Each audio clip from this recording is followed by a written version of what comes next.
Okay, should I be calorie counting? I feel like this is quite a controversial one. I really do feel like it depends on the person. Personally, I do not calorie count, and I would not recommend for anybody I was working with to calorie count. However, for some people, they like to, feel really in control of what they're eating, and that is where that may suit that person. They like to track and they like to know how much they've eaten in a day, so on. And again, people in the fitness industry who are entering competitions, etc., calorie counting may work really great for them because they need to meet a certain weight. However, for the average person, I'm going to say that I don't think calorie counting is necessarily effective unless you are going to also concentrate on the quality, which for me is far more superior. And for a lot of people who are really busy and they've got families and they're working, trying to track every meal every day can just become another really draining job to do. And are you going to track your calories long term forever? Probably not.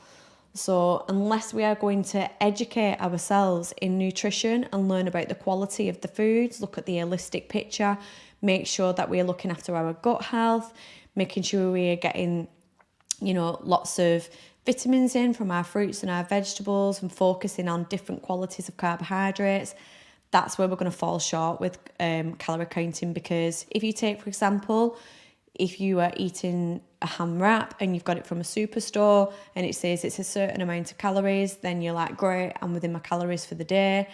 And then you may continue to just eat that kind of food daily, which I'm not saying you shouldn't ever have a ham wrap, by the way, but is that something you should be eating every single dinner for your lunch?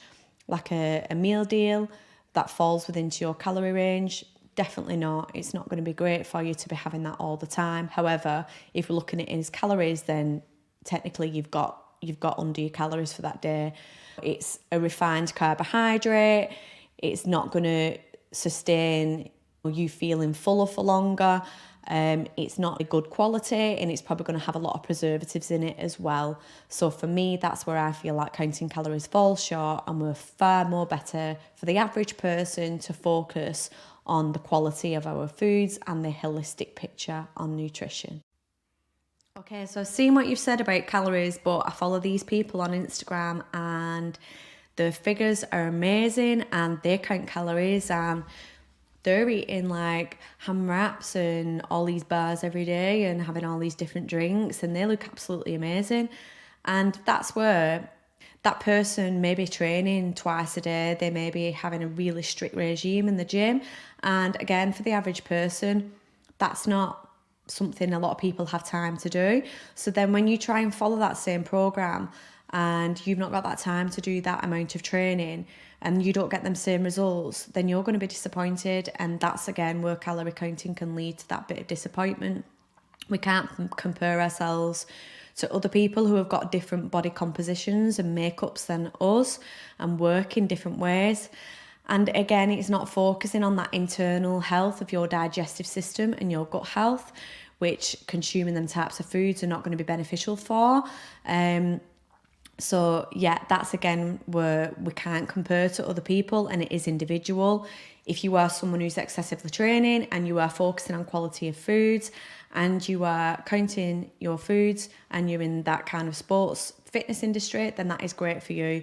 But does that follow through for everybody and the average person to do that for the rest of their lives? Not necessarily.